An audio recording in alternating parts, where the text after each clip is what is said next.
ವೇದಿಕೆ ಮೇಲೆ ಆಸೀನರಾಗಿರ್ತಕ್ಕಂಥ ಈ ಶಾಲೆಯ ಸಂಸ್ಥಾಪಕರಲ್ಲಿ 150ನೆಯ ಪುಣ್ಯ ಸ್ಮರಣೆಯನ್ನು ಮಾಡುತ್ತಾ ಶಾಲೆಯ ಮುಖ್ಯೋಪಾಧ್ಯಾಯರ ಹಾಗೂ ಪಕ್ಕದ RC ಹಾರೋಬರಿಯಿಂದ ಆಗಮಿಸತಕ್ಕಂಥ ಫಾದರ್ ಅವರೇ, ಹಲಸೂರಿನಿಂದ ಬಂದಿರತಕ್ಕಂಥ ಫಾದರ್ ಅವರೇ, ಹಾಗೆ ನಮ್ಮ RC ಹಾರೋಬರಿಯ ಎಲ್ಲ ನನ್ನ ಸಿಬ್ಬಂದಿ ವರ್ಗದವರೇ ಹಾಗೂ ಈ ಶಾಲೆಯ ಶಿಕ್ಷಕ ಬಂಧುಗಳೇ, ಪೋಷಕರವರೇ ಹಾಗೂ ನನ್ನ ಪ್ರೀತಿಯ ವಿದ್ಯಾರ್ಥಿಗಳೇ, ಈಗ ನಾವು ಈಗ ತಾನೇ ಒಂದು ಸುಗ್ಗಿ ಹಬ್ಬವನ್ನು ನಾವು ಮನೆಗಳಲ್ಲಿ ಆಚರಣೆ ಮಾಡಿದ್ವಿ. ಅದು ಸಂಕ್ರಾಂತಿ ಹಬ್ಬ.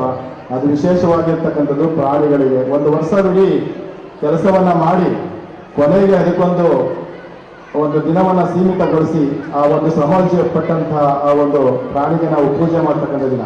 ಆದರೆ ಇಲ್ಲಿ ಇವತ್ತು ನಡೀತಾ ಇರ್ತಕ್ಕಂಥದ್ದು ಒಂದು ಮಕ್ಕಳ ಹಬ್ಬ. ಒಂದು ವರ್ಷದಲ್ಲಿ ಮಕ್ಕಳು ಏನಿಲ್ಲ ಶೈಕ್ಷಣಿಕವಾಗಿ ಪ್ರಗತಿಯನ್ನು ಸಾಧಿಸಬೇಕು ಅಂತ ನಾವು ಹೊರಟಿದ್ದೀವಿ. ಅದು 4 ಗೋಡೆಗಳ ಮಧ್ಯೆ ನಡೀತದೆ. ಹಾಗೆ ಇಲ್ಲಿ ಶಾಲೆಯಲ್ಲಿ ಒಂದು ವಾರ್ಷಿಕ ದಿನದಲ್ಲಿ ಏನೆಲ್ಲ ಶೈಕ್ಷಣಿಕ ಪ್ರಗತಿಗಳು ನಡೆದ್ರು, ಏನೆಲ್ಲ ಮಕ್ಕಳು ಸಾಧನೆ ಮಾಡಿದ್ರು, ಅದ್ರ ಬಗ್ಗೆ ಒಂದು ಅನಾವರಣ ಮಾಡ್ತಕ್ಕಂಥ ಒಂದು ಕಾರ್ಯಕ್ರಮ ಈ ಒಂದು ಮಕ್ಕಳ ಹಬ್ಬ ಶಾಲೆಯ ವಾರ್ಷಿಕೋತ್ಸವ ಅಂದರೆ ತಪ್ಪಾಗಲಾರದು. ಇದರಲ್ಲಿ ಅನೇಕ ಮಕ್ಕಳು ಜಿಲ್ಲಾ ಹಂತದಲ್ಲಿ, ರಾಜ್ಯ ಮಟ್ಟದಲ್ಲಿ ಸ್ಥಾನವನ್ನು ಪಡ್ಕೊಂಡು ವಿವಿಧ ಕಾರ್ಯಕ್ರಮಗಳಲ್ಲಿ ಸ್ಥಾನವನ್ನು ಪಡ್ಕೊಂಡಿರ್ತಕ್ಕಂಥದ್ದು ನಾವೀಗ ತಾನೇ ನೋಡಿದ್ವಿ. ಅವರೆಲ್ಲರೂ ಕೂಡ ಹೃತ್ಪೂರ್ವಕವಾಗಿ ನಾನು ಮತ್ತೊಮ್ಮೆ ಅಭಿನಂದನೆಗಳನ್ನು ಸಲ್ಲಿಸ್ತೀನಿ. ಈ ಶಾಲೆಗೆ ಮತ್ತು ನಮ್ಮ ತಂದೆ ತಾಯಿಗಳಿಗೆ ಉತ್ತಮ ಕೀರ್ತಿಯನ್ನು ತರಲಿ ಅಂತೇಳಿ ನಾನು ಅವರಲ್ಲಿ ಆಶಿಸ್ತೀನಿ. ಹಾಗೆ ನಮ್ಮ ಶಾಲೆಗೆ ಭೇಟಿ ಕೊಟ್ಟಂಥ ಸಂದರ್ಭದಲ್ಲಿ ಒಂದು ಪೋಷಕರಲ್ಲಿ ಕಿವಿ ಮಾತು ನಮ್ಮ ಮುಖ್ಯೋಪಾಧ್ಯಾಯರು ಹೇಳ್ತಿರ್ತಾರೆ, ಇದು ಗ್ರಾಮೀಣ ಭಾಗ ಸರ್, ಮಕ್ಕಳು ಎಷ್ಟು ಹೇಳಿದ್ರು ಕೂಡ ಶಾಲೆಗೆ ಪದೇ ಪದೇ ತಪ್ಪಿಸ್ಕೊಡ್ತಾರೆ. ನಾವು ಪೋಷಕ ಬಂಧುಗಳಲ್ಲಿ ಒಂದು ಕಿವಿ ಮಾತು, ನಾವು ಎಲ್ಲ ಇರಬಹುದು, ಮಕ್ಕಳಿಗೆ ಎಲ್ಲ ವಸ್ತುಗಳನ್ನು ಕೊಡಿಸ್ಬೋದು, ಆದರೆ ವಿದ್ಯೆ ಎಂಬುವಂಥ ಕಿರೀಟವನ್ನ ನಾವು ಕೊಡಿಸ್ಲಿಕ್ಕೆ ಸಾಧ್ಯ ಇಲ್ಲ. ಅದು ಶಾಲೆಯಲ್ಲಿ ಮಾತ್ರ. ಅದಕ್ಕೆ ನಾವು ನೀವು ಇಡಬೇಕೆ ಹೊರತು ಅದನ್ನು ಅಡ್ಡಿಪಡಿಸಬಾರ್ದು.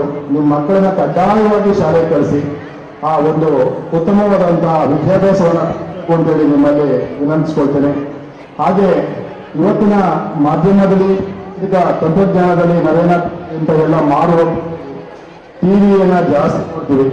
ಮೊಬೈಲ್ ಅಂತೂ ಇವತ್ತು ಅದು ಕೇಳತೀರ್ದು ಅಂತಂತ ಕೆಟ್ಟ ಅಭ್ಯಾಸಗಳು ಕೂಡ ಮೊಬೈಲಿಂದ ನಾವು ಮಕ್ಕಳನ್ನ ಕೆಟ್ಟ ದಾರಿಗೆ ತೆಗೆದುಕೊಂಡು ಹೋಗ್ತಾ ಇರ್ತಾರೆ. ಮೊಬೈಲ್ ನೋಡಬಾರ್ದು ಅಂತ ಎಲ್ಲ ಒಳ್ಳೆಯದಕ್ಕೆ ನೋಡಬೇಕು, ಆ ಮೊಬೈಲನ್ನ ದೂರ ಇರಿಸಬೇಕು ಅಂತ ಹೇಳಿ ತಮ್ಮೆಲ್ಲರೂ ಕೂಡ ಮನವಿಯನ್ನ ಮಾಡ್ಕೊಳ್ತೀನಿ ಮುಖಾಂತರವಾಗಿ. ಇವತ್ತು ಎಷ್ಟೋ ಗೇಮಿಂದ ಮಕ್ಕಳು ಹೆಚ್ಚು ಸೂಸೈಡ್ ಮಾಡಿ ಚಿಕ್ಕ ಚಿಕ್ಕ ಮಕ್ಕಳುಗಳು ಅದಕ್ಕೆ ಅಡಿಕ್ಟ್ ಆಗಿ ಸೂಸೈಡ್ ಮಾಡ್ಕೊಳ್ತಾ ಇರ್ತಕ್ಕಂಥ ಪರಿಸ್ಥಿತಿಯನ್ನ ನಾವು ದಿನ ಬೆಳಗ್ಗೆ ನೋಡ್ತಾ ಇರ್ತೀವಿ. ಹಾಗೆ ಈ ಸಂಸ್ಥೆಯ ಬಗ್ಗೆ ಇದು ಗ್ರಾಮೀಣ ಭಾಗದಲ್ಲಿರ್ತಕ್ಕಂಥದ್ದು. ನನ್ನ ಎಲ್ಲ ಪೋಷಕ ಬಂಧುಗಳಲ್ಲಿ ಒಂದು ಕುತೂಹಲ ಇರ್ತದೆ, ಏನಂತ ಹೇಳಿ ನಮ್ಮ ಮಕ್ಕಳಿಗೆ ಒಂದು ಆಂಗ್ಲ ಮಾಧ್ಯಮ ಶಿಕ್ಷಣವನ್ನು ಕೊಡಿಸ್ಬೇಕು ಅಂತ ಹೇಳಿ.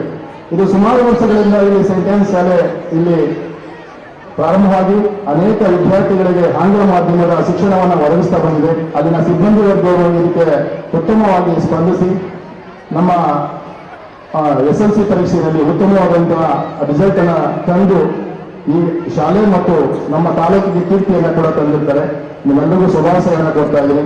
ಹಾಗೆ SLCಯನ್ನು ಬರೀತಕ್ಕೆ ಸಿದ್ಧಾಂತಕ್ಕಂಥ ಮಕ್ಕಳಲ್ಲಿ ಒಂದು ಕಿವಿ ಮಾತು, ಈಗ ತಾನೇ ಓದುವ ನಮ್ಮ ಬೀಳುವ ನಾವೆಲ್ಲರೂ ಬಂದು ಇಲ್ಲಿ ಮಕ್ಕಳ ಜೊತೆ ಒಂದು ಸಂದರ್ಶನ ಮಾಡೋದು ಏನು ಅಂತ ಹೇಳಿ, ಪರೀಕ್ಷೆ ಎಂಬುದಕ್ಕೆ ಯಾರು ಎದುರ್ಕೋಬಾರ್ದು.